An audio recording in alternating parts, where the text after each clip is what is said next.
Welcome to a WGBH News special presentation. Boston is the greatest city on earth. For over 20 years, Mayor Tom Menino has led the transformation of Boston. Now, Boston elects a new leader, 12 candidates seeking to write the next chapter for the economic and cultural capital of New England. It's an Election 2013 special, a Boston Mayoral Forum.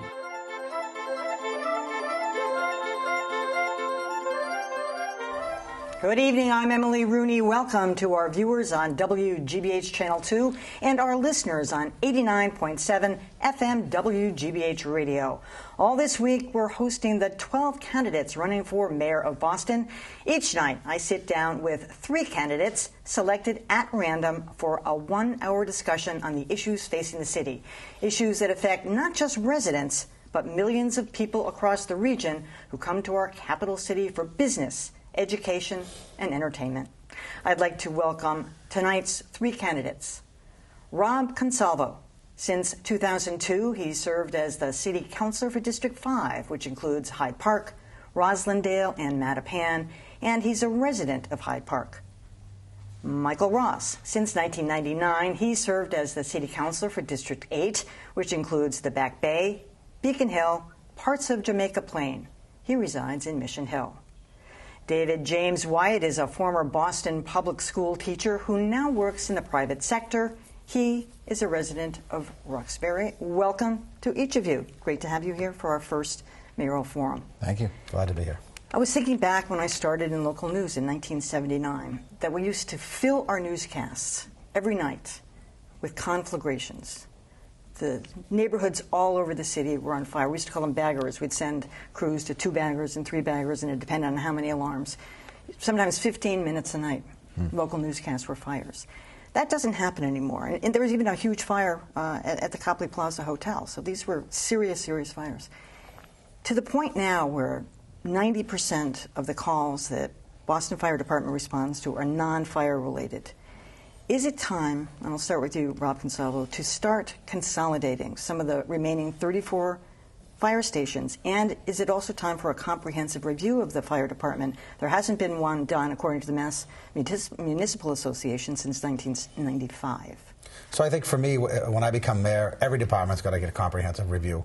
We're going to review every single department to find out how they're working, what they're doing right, what they're doing wrong, and what efficiencies we can make. And that includes the fire department. So in my administration, we will do a comprehensive review of the fire department, along with all of the departments that we have.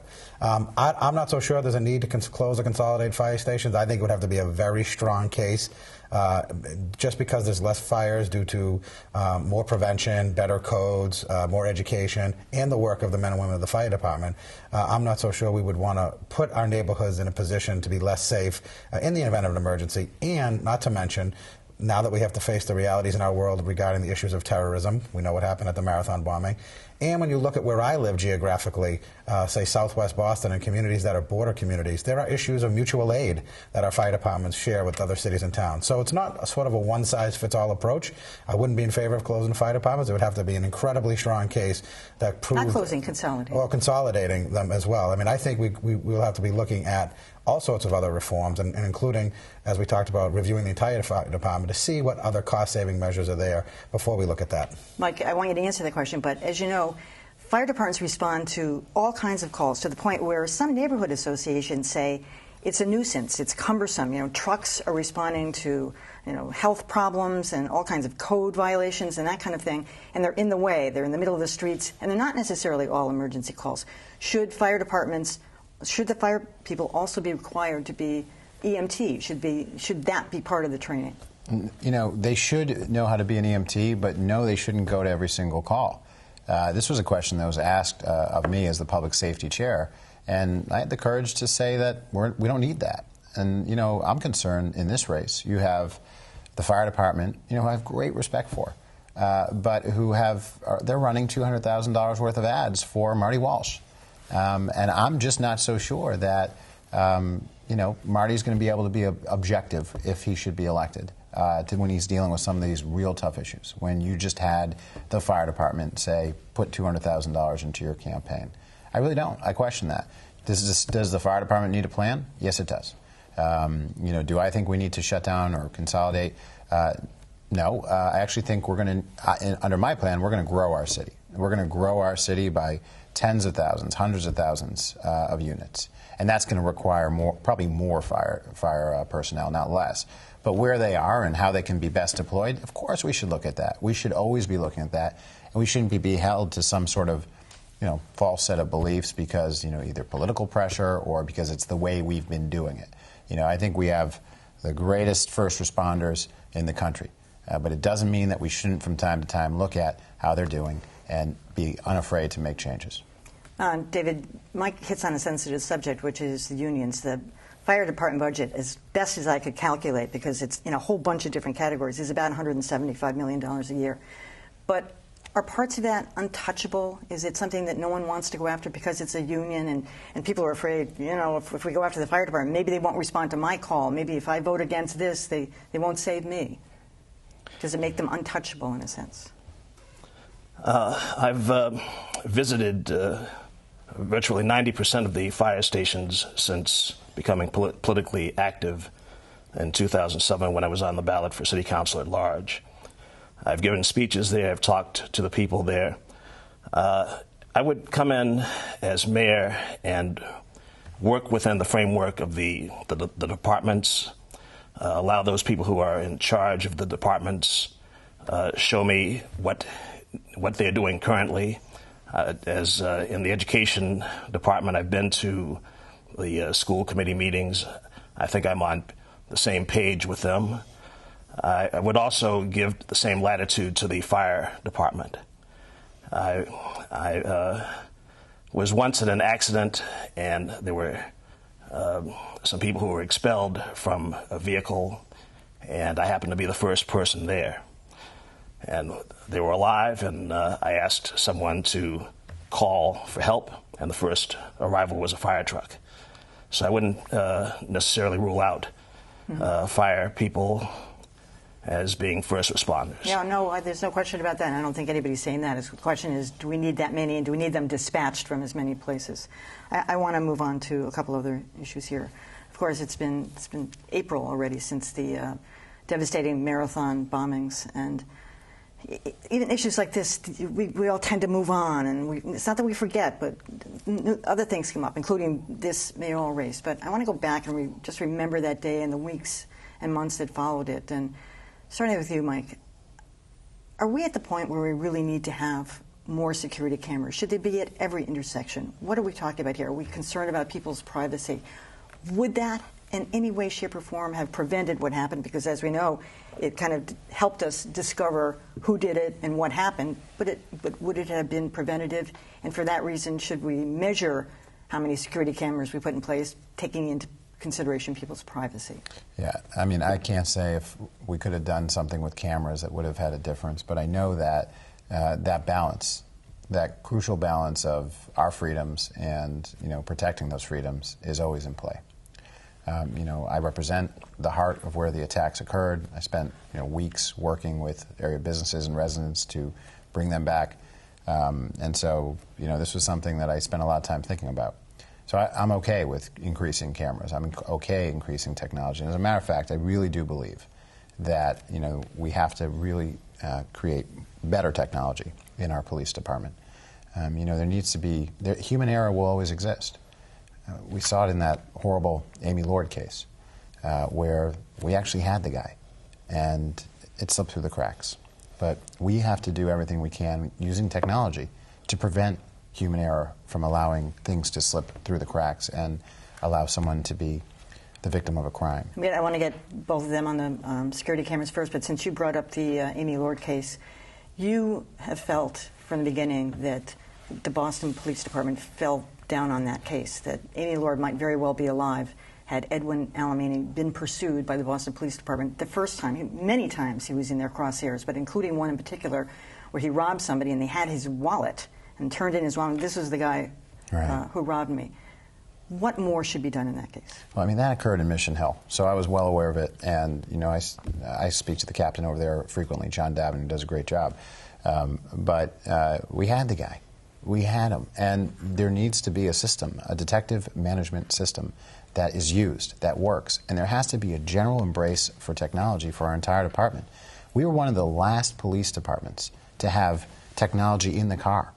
I mean, there are police departments in the middle of nowhere that still have better technology in the car than we do. The Boston Police Department, the first in the nation. Sometimes being first, it doesn't mean that you always, you're best. And we have to be the best too. All right, I want to go back to you on the security cameras. Do you support more security cameras, not just in downtown Boston, but in intersections all over the city? I do support it. The answer is yes. I think we need more cameras. They can be done strategically in a way that doesn't infringe on people's civil liberties. I've been calling for the use of cameras since I've been on the council, and in my public safety plan as mayor, I've called for 10 new technologies that have to come to the city to enhance the way the police do their job smarter, better, faster, more efficiently. It is red light cameras, which I also support, but it's the strategic use of recording cameras, again, taking into account civil liberties and making sure it's done correctly. We'll use them strategically when there are major events like a marathon or a celebration for a sports team, hopefully, or concerts, 4th of July, things of that nature. But we should also include them in some of our most impacted neighborhoods with gun violence. As you know, I brought the ShotSpotter gun system to Boston, and we're looking to do an expansion of that. I'm pleased to say we're going to expand ShotSpotter to 7 different areas around the city. Cameras now can be tied into ShotSpotter so that when a shooting goes off, the camera will move, capturing the shooting scene live on video. We need to be thinking strategically about connecting ShotSpotter on our cameras and strategic use of cameras at high-profile events, as well as mobile cameras, which we have the capability to do when we need them for specific tactical situations. There's a way to do it smart, and there's a way to safeguard civil liberties. David, some people feel that using those cameras is going to unfairly target the minority community. First of all, would you support them, and do you think that's true? As mayor of the city, I would try to be and would be concerned about equal rights, being egalitarian wherever necessary. I know that a lot of businesses recently have had break-ins. Some of these have resulted in deaths. I think it's unavoidable that we have to have cameras in those areas. I attend the same crime watch that Mr. Ross would attend, and the person who convenes that crime watch believes that if you don't have cameras, it's encouraging someone to attack you. On a more aggressive approach from the police department, yes or no, would you support the kind of stop and frisk procedures that Mayor Michael Bloomberg has put in position in New York City? Actually not, because I am one of the minority candidates, and it has been demonstrated sufficiently to me by the people in New York City who are there on the spot that there has been some abuse of that technique. What about you, Michael? No, I wouldn't. I don't think it's the way to go. Rob Consalvo? I don't support it. Stop and frisk cures the symptom and not the disease. All right, well, if you are just joining us on radio, you're listening to a Boston Mayoral Forum special. I'm Emily Rooney, and I'm joined here by candidates Rob Consalvo, Michael Ross, and David James Wyatt. The other candidates are going to be joining us later in the week. I just wanted to ask each of you quickly, though, would you retain Boston Police Commissioner Ed Davis? Yes, I would. I've stated that every time. I know that there are people in the police force who would not support a candidate who would retain Mr. Davis. I would retain him. I've said I'm not prepared to say I would because You're not prepared. I'm not prepared to say I would because the main issue, and we talked about technology and other things, is that our police department does not reflect the city it serves. There's not a single superintendent, senior superintendent, a woman in a position at the senior superintendent. There's not a single district captain of color. And for a police department to reflect the city it serves, in order to get information, in order to work with the people it serves, it needs to. I came out way back in April and said I would keep Ed Davis. I think he's done a great job. I've worked with him for 7 years on important issues from shootings to smaller quality of life issues. I think he's handled the city's public safety well. I also think that an orderly transition, particularly in public safety, having a commissioner stay on to help with the transition between the next mayor and myself, the mayor and myself, is key to keeping our city safe, so that transition piece is critical. Recognize, of course, that there are issues out there of diversity in the police force, and we'll work to have a diverse police force, and we'll be working with the groups like Mamleo and others from the very beginning to make sure that their concerns are addressed right away so they don't get to a point where it's a problem. I think part of that issue is communication, and as mayor, I'll communicate with all the groups who have issues. I just want to jump in on that. I don't think any of us, or I'm certainly not suggesting that I don't want to have an orderly transition. I think the question that was posed to us is, would we offer him the job again? Mm-hmm. And that's what my colleagues had said yes to, and that's what I said I'm not prepared to say yes to. So I, too, would use the opportunity to have an orderly transition. Doesn't mean I'm looking to re-up the contract. All right, moving on to issues of transportation, which are very near and dear to us here at WGBH. We did a full series on biking and making our streets more friendly for pedestrians, bicycles, vehicles. But my question to you all is, have we gone too far? I mean, this is not Southern California. This is not a city that's conducive to biking all year round. Right out here on Market Street, they just painted a bike lane, reducing Market Street, which is already very, very crowded, to one lane. It used to be two. Now it's one lane, one bike lane, and kind of a turning lane. The Longfellow Bridge is going to be one lane of traffic, one lane of bicycling. Is this crazy? No, I think we have to have accommodations for bikers and biking, but I think it speaks to we need to have long-term planning. And we need to have planning that reflects the relationship between cars, pedestrians, and bikes. We don't do that. Yes, we agree that biking is important and that we want to have bike lanes and amenities for people who bike, and gets people out of cars and reduces emissions and all of that stuff. But it speaks to a longer, bigger issue of how do we have a long-term plan, when I'm mayor we will, that takes into account the car, the pedestrian, and the bike, and make it safe for all three. Yeah, good point. That was Rob Consalvo for people listening on radio. Mike Ross, but every street cannot be a bike lane. Huntington Avenue is not a safe, I did a lot of taping on Huntington Avenue. It is not a safe area for biking. Why are we putting bike lanes all over the city, including streets that make no sense? I'm going to get you on a bike one of these days, and you're not going to ride through. But look, it's a serious matter. I think we may disagree on this. I think we need to get more bike lanes on the street. It's proven that the more bike lanes you have on the street, the less cars, the more people who start to use the bike lanes, and then the safer it gets. We are definitely transitioning. You have to realize we were the worst city in America, and we're trying to get to the top. I had one budget priority in 2002, and we all get to kind of, on the city council, make, what are your top three? What are your priorities that you're putting forward? The only thing, my top one, it's not the only thing, my top thing was a bike czar. Someone who actually could be in that position to do what I just described.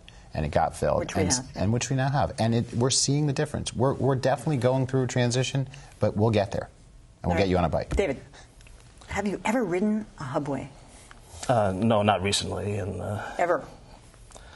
Hopped on one of those hubway bikes? One of those? No, I never have. But I know that a lot of people are traveling using bicycles, and they're pedestrians.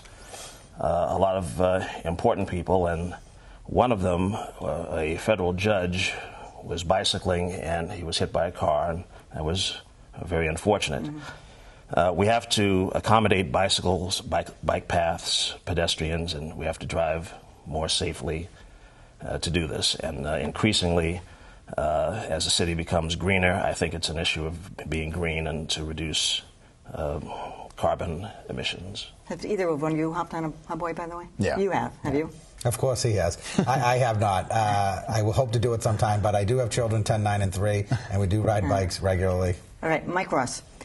A couple weeks ago in the Globe, there was this story about parklets, where they were going to neighborhoods that don't have a lot of green and taking 2 parking spaces away and putting in these grassy knolls that go out into the street and a couple of benches and a lamp. Is this a good use of curbside space? And is it really necessary? And is it kind of condescending almost in a way? Or do you support it? I mean, it's fun. It's lighthearted. It's to extend outdoor cafes and to have a little bit more. It's a sense that, look, we can't just do the car, right? It's not just about the car. There's a battle on the street, and we're having this conversation at this table right now, which is trying to make it a little bit more pedestrian, a little bit more bicycle. And I agree with Rob. We need to do a better job of planning these things out. And we really haven't. And when we do, we actually get it right. We can actually hit that right balance between bicycle, pedestrian, and cars, and we're not there. The reason why those parklets are there are because I think there's been a feeling that in past we've just been about parking spaces, we've just been about the car, and we need to restore that balance. Parklets, yes or no? Thumbs up, thumbs down. Well, so I agree with Mike about that they're fun and it's a new idea to sort of suburbanize urban areas, but I'm going to take a little more cautious approach.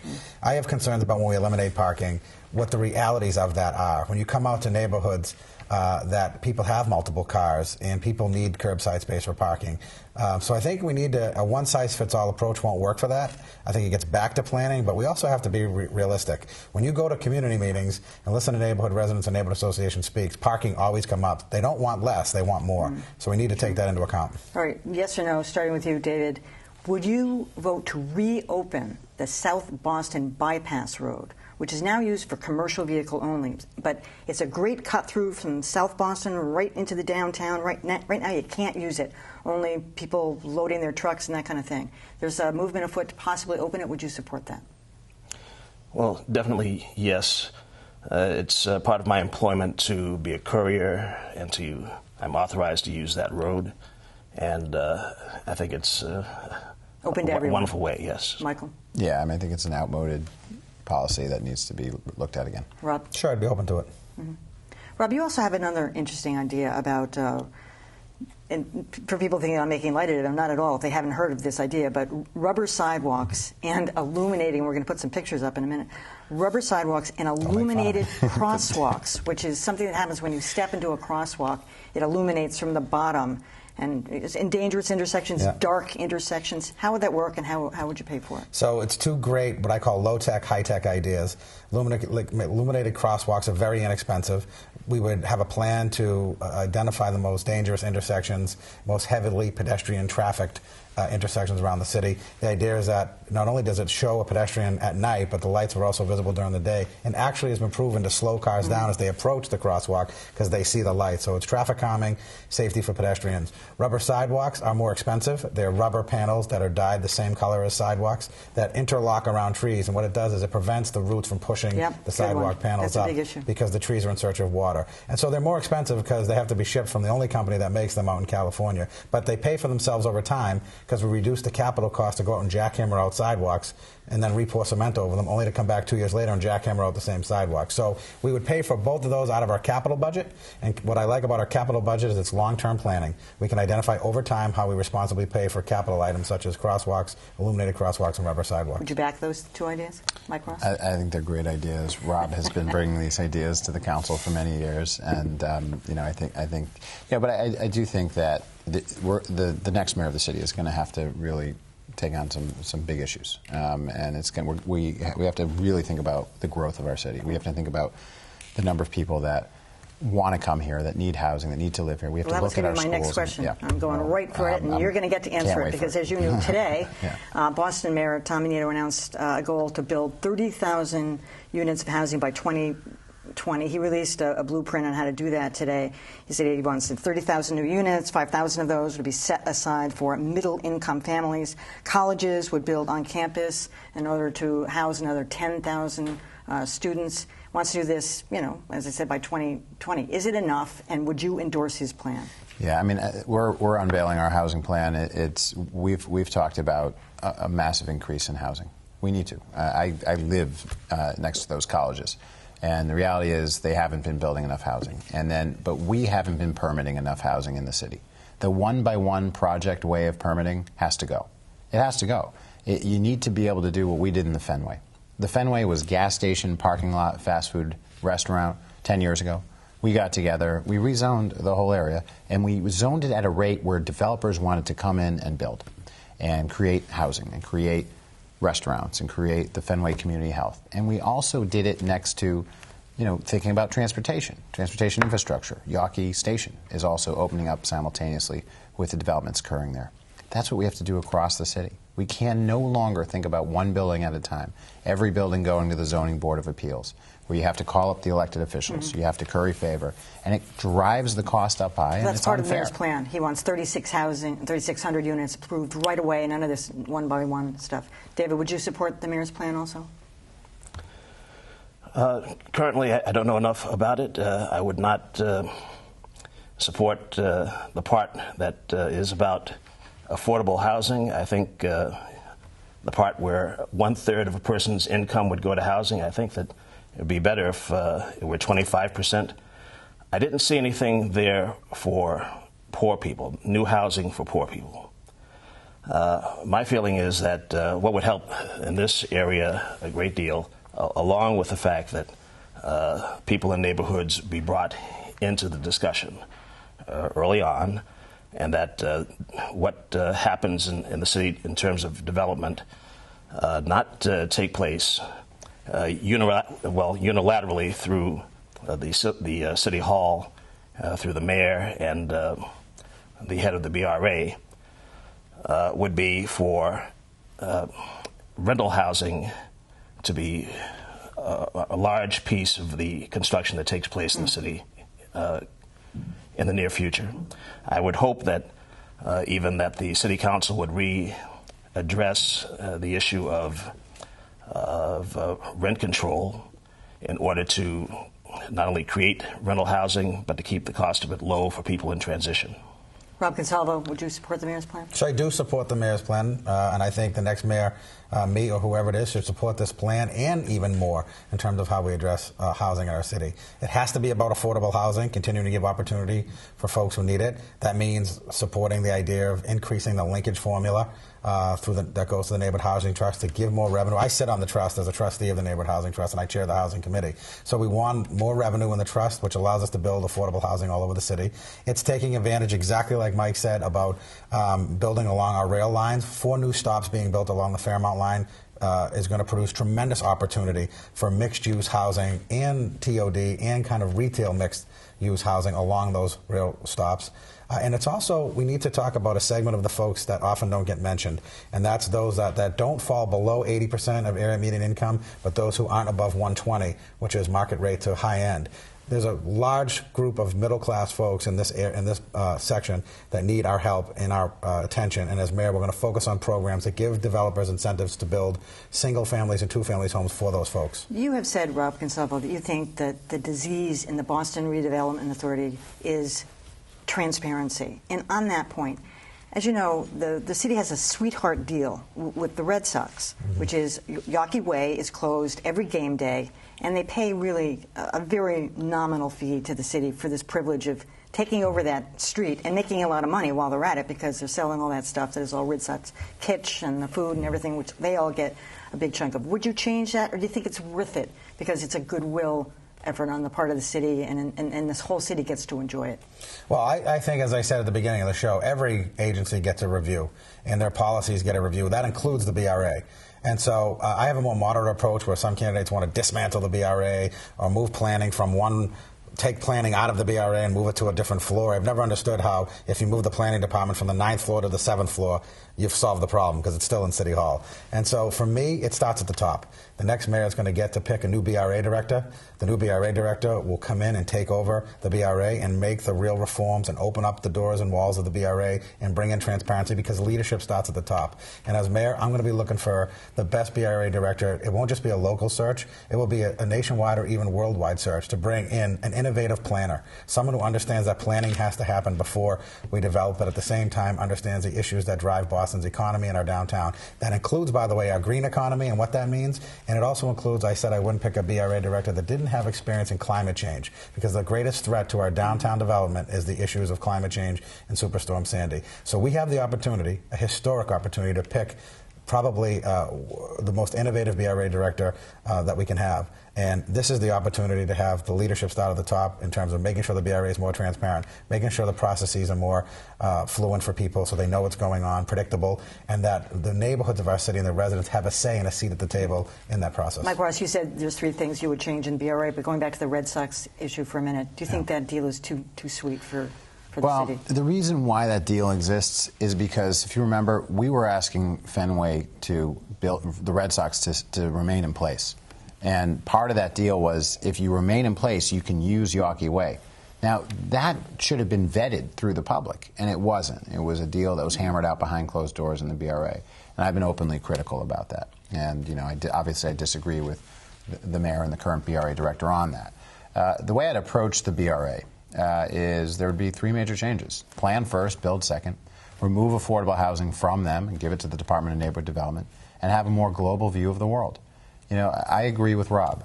Take, in the middle of a building boom, the fact that we have candidates who are suggesting that we're dismantling the development agency of City Hall is a very risky bet and could stall development in general. But to plan first and build second is something that systemically hasn't occurred in that agency, and I will ensure that it does.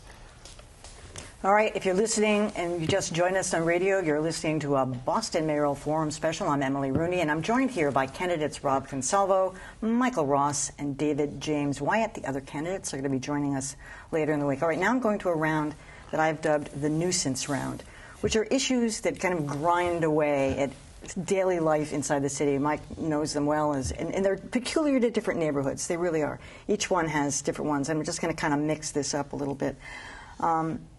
To you, David, James Wyatt, who should clean up after the garbage trucks? The garbage trucks come through. Keep in mind the garbage bag cutters have already been through the alleys and all over the city. They come in, they cut the bags open, they leave the stuff. The dumpsters come along, they pick the bags up, stuff falls out, and then you've got a trail of litter that goes down alleys in particular. Who should be responsible for cleaning that up?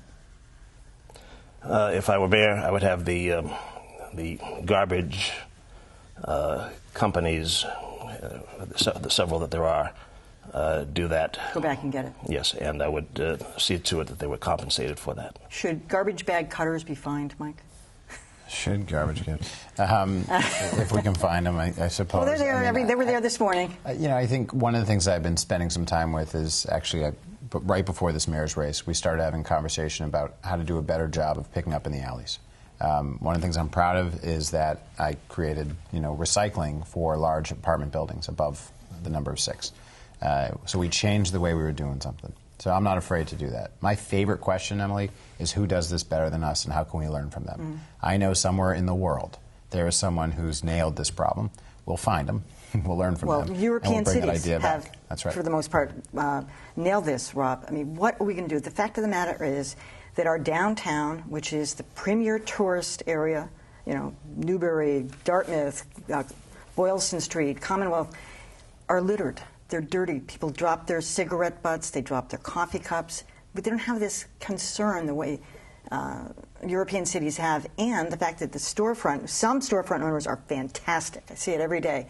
Others, it's like whatever the people leave, they leave. How do we change that mentality? I think it's three things. I think there needs to be an education, a more strong marketing component about keeping our cities clean and litter-free and educating people. That issue is not unique to your neighborhood downtown. Way out in Hyde Park and Reedville and Rosendale and Mattapan, where I represent, litter is a huge issue. I only brought it up because it's the tourist area. No, but I'm saying that is a citywide issue. And so, one, the education piece on littering, and that's also an issue of our companies that are picking up our trash, and I've seen it firsthand, when they're throwing trash and debris into the back and it falls out, they leave it there, and then they move on. I had to clean up broken glass, a whole window pane that had broken right in front of my own house because when they threw it in and smashed it, the glass fell down. So if these guys and these companies want the contracts for our city, they got to be held to a higher standard about what their guys do to clean up the neighborhood behind them. Mm-hmm. The second thing, too, is greater attention by Public Works. I want to see coordination in some cases of street sweeping the same day as trash pickup. It doesn't make sense why we sweep on a different day than we pick up the trash. Now, I know coordinating all of the streets may be a problem, but there's got to be a way to have better coordination. And the smaller green machines, the smaller street sweepers that some neighborhoods have but not all have, would be perfectly uniquely situated to the alleys. So we need to invest in our capital infrastructure to bring those kind of green machines and technologies to us. And it even is as simple, by the way, as making sure we have Hokies, the seasonal help in our business districts that do nothing but clean the squares. All right, a couple more nuisance issues. David, would you try to enforce motorcycle noise? People come in from, across the tunnels and bridges. They've got these illegal aftermarket pipes. They're 1,000 decibels beyond what's legal. Nobody enforces it. They're riding up and down the streets, joyriding through once again, mostly the tourist areas. Would you try to enforce that? Yes, I would. It's a question of quality of life and whether the police department, the police commissioner, sees this as a priority.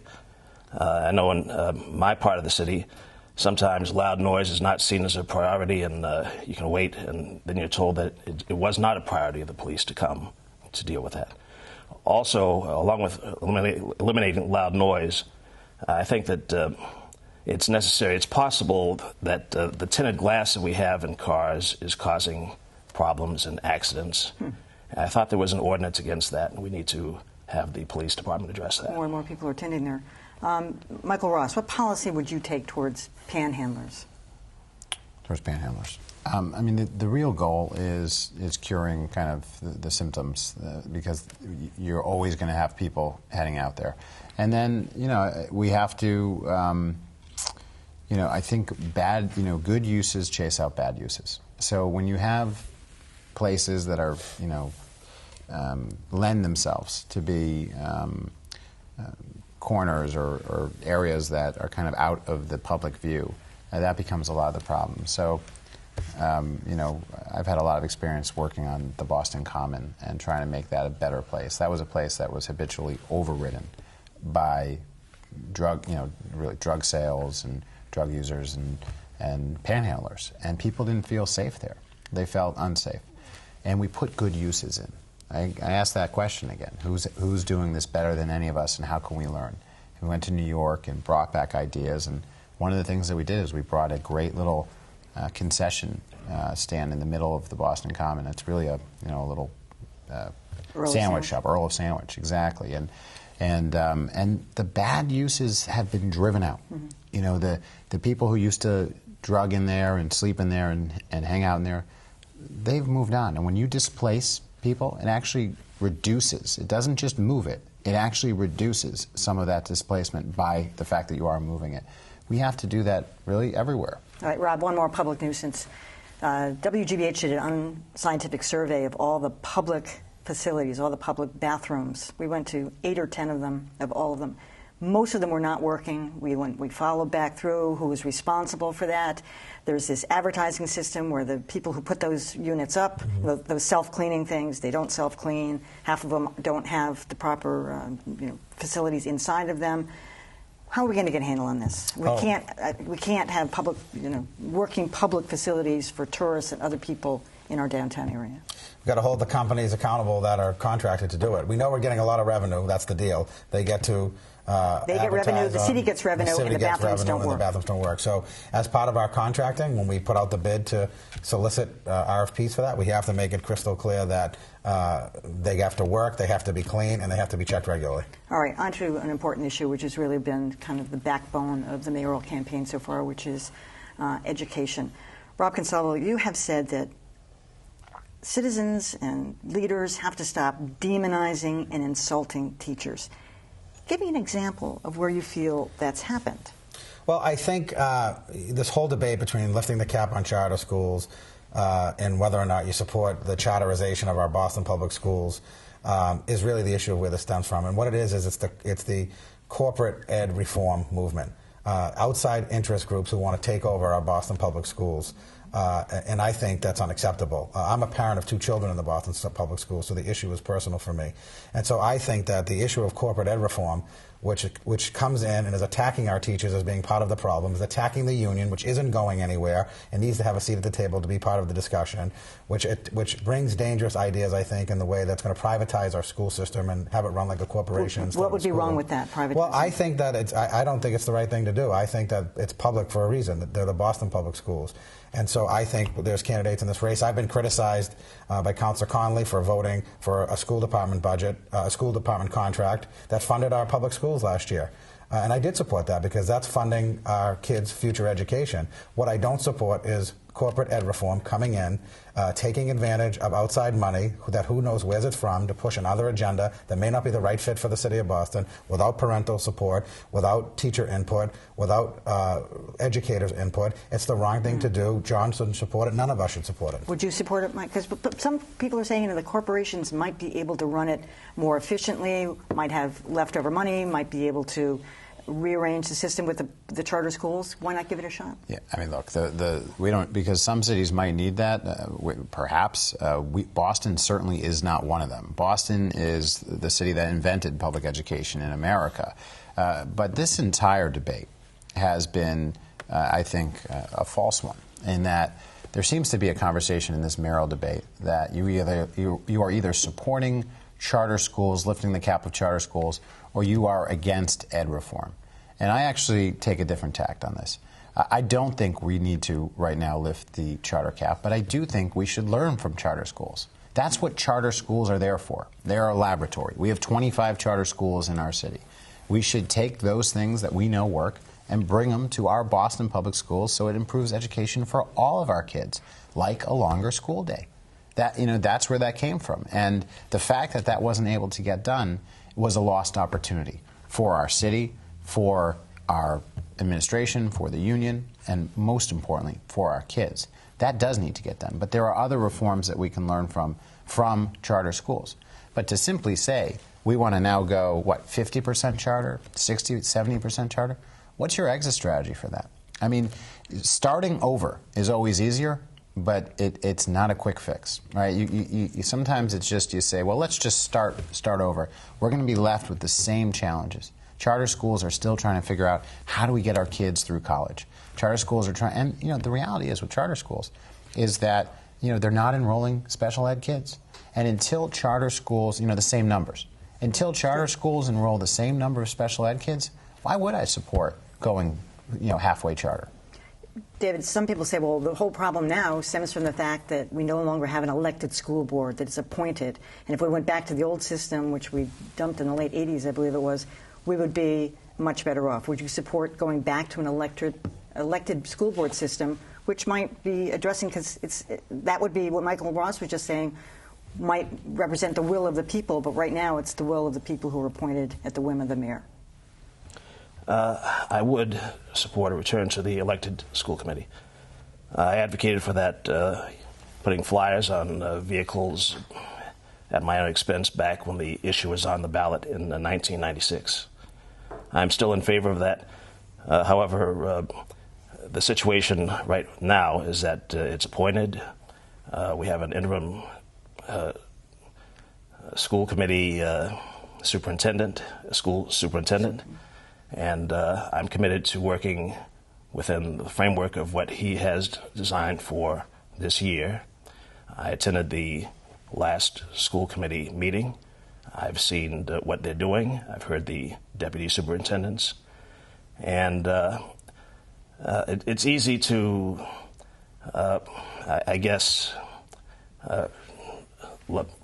demean teachers because of the fact that they work in the public sector, which not always was remunerated as much as people in the private sector. Mike, now, would you support going back to an elected system? I know you've said we should get rid of this current school board. I don't know who would want to put it in instead. Well, maybe some of them. I mean, what I've said, no, I would not want to go to an elected school. I just want a school board that's going to push back on me and be unafraid to stand up for what they believe in. That's why you appoint a school board. And there was one vote in particular that was, we all know, it was a political vote. It was the wrong vote. It was to move, schools that are going to very likely move right back to where they were. It cost us a lot of money. I think John Connolly called it the biggest political mistake of his entire political career. Yeah, that vote shouldn't have happened. The school committee knew it was wrong. They did it anyway. So I'm looking for people who are in the school committee who are going to stand up, even to me, and say, all due respect, Mr. Mayor, I have a different view on this. Let me present that to you. And we don't put people on the school committee because they're going to be our puppets. We put people on the school committee because they're going to stand tall for the kids that they actually represent. So that's what I think. Where do you stand in the school committee? Leave it as is? Would you Appointed school committee. Keep the politics out of it. And how do you feel about the current school committee? I think that they're doing their job. I think that like any board that's dealing with tough issues, we don't agree with them on every issue necessarily.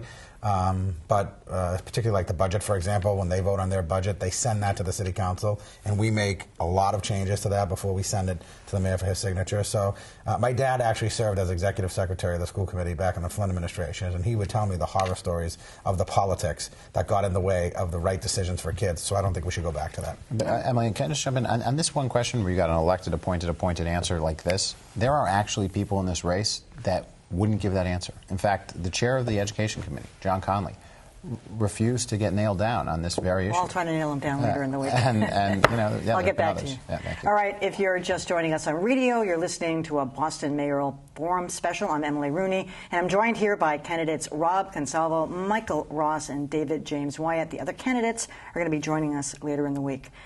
An important issue that doesn't, in my mind, get enough attention. It actually affects us right here at WGBH too, which is payment in lieu of taxes. There are some unbelievably wonderful institutions in this city, hospitals, schools, universities, the WGBH Foundation that do terrific work. However, they don't pay property taxes. What should these institutions do to make up for that? They don't do enough because they still sap the city services. They still need snow plowing. They still need access to their entrances and egresses. They need the city as much as any institution that pays taxes. What would you do about that, Rob Consalvo? So I think we do need strong pilot payments. And as a mayor, you'll have the authority to work to hold these institutions accountable. I think there needed to be equity and fairness in the payment.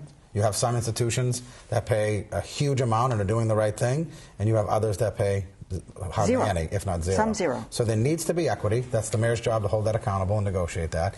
I have a little bit of a more moderate approach because I understand and recognize the importance to our local economy that some of these not-for-profit institutions, like our hospitals and research facilities and our schools, the money they give for scholarships, the money they give to the city in terms of summer jobs or other revenue. So you have to weigh the impact of what they are to our local economy. We don't want to do anything to upset that balance. Of course, I don't think we ever would because I don't think they're going to go anywhere because Boston is the strongest, best city in the country. But at the same time, we need to be mindful of what their impact is on our local economy and that many of them are the draw for people to want to move here for work and go to school and come in to see a show and what the case may be. So yes to increase pilot payments, yes to a parity and negotiate equity so that we have some evenness in this, and also having a mutual understanding of what benefits these institutions play. Well, as you know, some of them are nonprofits, sort of almost in name only, because some of these institutions bring in a tremendous amount of money, not just to the economy, but to themselves to keep their operation afloat. How would you, guilt them into it, Michael? How would you do that? Well, as you say, not all nonprofits are created equal. And, one thing that I've been able to do just last year was to get the first for-profit dormitory built in the city. It's being built as we speak right now on Huntington Avenue.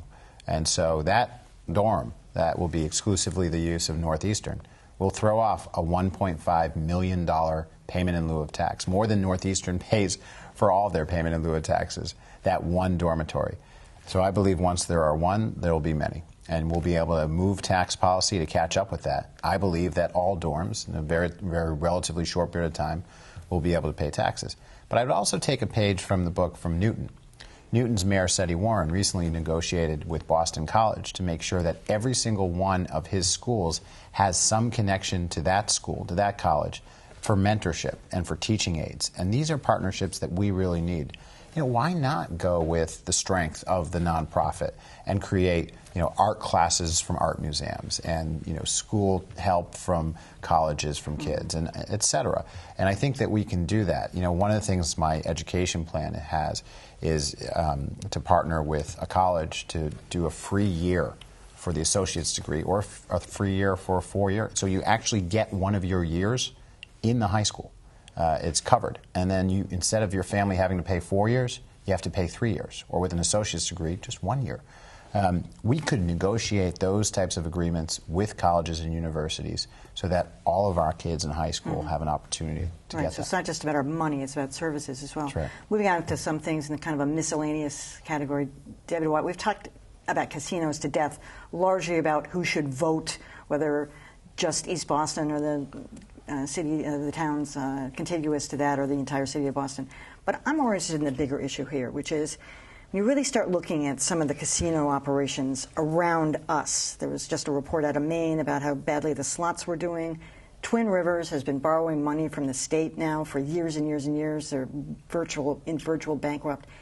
Is this going to work? Do you think the revenue stream from any casino, whether it be one or three, is going to be the panacea that it's been portrayed?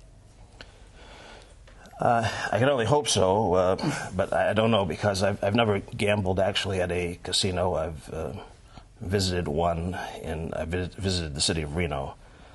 I know that it's promising extra revenue for education. We have a high school, Voc Technical High School in Roxbury that doesn't have books for its students to take home with them. Right. If we had more money, I'd like to see to it that those students had those books. So I understand. Hopeful. Well, are you hopeful, Mike West, about the money, or do you think it's going to be? I wish we never did this. I think it was one of the biggest lapses of our state legislature and our governor. But I can't stick my head in the sand and pretend it's going to go away. I mean, some of the candidates are actually, I don't really know what their plan is, but they seem to think that the more they yell about casinos, the more the issue isn't there. And it is. And all the experts tell me that there's either going to be one in East Boston or Everett. So we'll either, and by the way, Everett is 7 feet from the border of Charlestown. So we're going to have all the impacts either way. But at least with the East Boston casino, we'll be able to put money into early education and to. My question is, are you going to get that money? Rob Consalvo, are we going to get that money? We're assuming. David Wyatt says he's hopeful. I mean, I think we will get it. I think, one, the benefits package that's been negotiated, I think, is a great package that ensures, regardless of how the casino does, Boston gets its money, period. And the next mayor has to hold the line on making sure that they legally abide by that agreement. So the benefits agreement ensures that this is a money maker for the city. We know it's about jobs. There will be jobs as well as property tax revenue for the portion of the casino that's in Boston. But why I think it works is that Boston is a tourist destination city. What gives us the upper hand, I think, over other casinos is the fact that Boston is regarded as one of the top international tourist destinations, as well as one of the top local destinations in terms of the United States people coming here. So that tourist stream will help fuel the casino. That will be one more stop on their trip to the city of Boston. Not the only stop, just one more stop. And there is a dedicated revenue stream that isn't going away anytime soon. On a related subject, liquor licenses, because some people tend the casinos getting them automatically. They're going to be pulling from local bars and restaurants. Do you support increasing, maybe even dramatically, the number of liquor licenses in the city? And why are they so expensive? Why should you punish someone who's trying to open a bar or a restaurant by forcing them to pay $650,000 for a license? What other business has to put out that kind of money in order to make a buck? I agree with you completely. That's why I co-sponsored the legislation that Councilor Ayanna Pressley put forth to change that very system. We have a home rule petition and a bill that's going to be pending before the legislature that will change that, and it needs to change. The state needs to give the city of Boston back local control over its liquor laws, including appointing the licensing board for the city of Boston. So it does need to change. I support her bill, and I'll lobby as mayor to make it happen. Would you support unlimited bars and restaurants with liquor licenses? Yeah, I actually would, Emily. I think we don't think this through correctly. I'm also co-sponsor of the legislation, but in the event that the state legislature does not give up its power voluntarily, which I'm anticipating that they won't, I think we could write a special law that allows us to get 25 to 50 additional licenses for the sole use of other neighborhoods. Not unlimited for downtown, et cetera, for the sole use of other neighborhoods that don't have places to gather and go, and that tonight there's nowhere to go. I think that's unfair, and that's a problem, and I would make them available to neighborhoods, and then once they're sold, they couldn't leave that neighborhood to just come downtown. All right, because just a few minutes left and a couple of other miscellaneous. David Wyatt, Mayor Menino, as you know, refused to let Chick-fil-A open a store in Boston because of its president's stance on gay issues and gay marriage.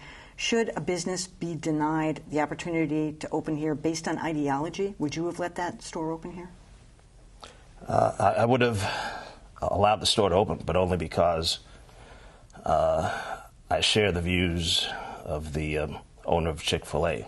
That's the only reason. So you think ideology is a fair test? Also, I think that just to be equal and to be democratic, I would not hold someone's ideas, their beliefs against them, and allowing them to have a business in the city. How about you, Michael Ross? I would have fought Chick-fil-A also. I mean, you know, I think that bigotry has no place in our city, and this is someone that deserved to fight. I mean, ultimately, they would prevail, of course, but that doesn't mean that I have to take that lying down. It's an ideological issue, and a lot of people like Chick-fil-A. Would you have let it open? I would have used the strongest stance possible to argue against the ideology, but I wouldn't have stood in the way of what any legal business who wants to permit our city has the right to do, as long as they're following it legally. If it needs zoning, they would have had to go to the zoning board. They would have had to build support for the licensed premise use. They would have had to follow all the same rules. But as a strong supporter of GLBT issues and a supporter of gay marriage, I would have had the strongest voice possible in my bully pulpit to say I didn't agree with his positions. All right, quickly, last minute here. Who would support trying to get the 2024, is it, Olympics, Summer Olympics here in Boston? Rob Consalvo. I'm very skeptical of that issue right now. Although willing to learn more and hear more, I have a lot of concerns. Mike Ross. I think we have to dare to dream on that. We have to, you know, I know that there's been a lot of mistakes made in the past with other cities, but some have found great success in it, and I'd be willing to try to make that happen. David. Wyatt. I would try to get the Olympics for the Boston area. I've run 8 marathons. I've been a coach in basketball, and I think that athletics are important. All right. Sounds good to me. 2-1 here on Olympics in Boston. All right. Thank you so much for coming here today. That concludes our first Boston Mayoral Forum. I'm going to thank the 3 candidates joining me tonight, Rob Consalvo, Michael Ross, and David James Wyatt. As I said at the start, even if you don't live in Boston, the city plays a vital role in our region's economy. The next mayor will have influence well beyond the city limits. So please come back tomorrow night. I'll be joined tomorrow by Bill Walczak, Charles Clemens, and Charles Yancey. The 6 other candidates will be here on Wednesday and Thursday. These forums will be available on our website, along with all of our mayoral election coverage. That's at wgbhnews.org. Just a reminder to all Boston residents, the preliminary election is September 24th. Thanks for watching on WGBH Channel 2 and listening on 89.7 FM WGBH Radio. I'm Emily Rooney. We'll see you tomorrow.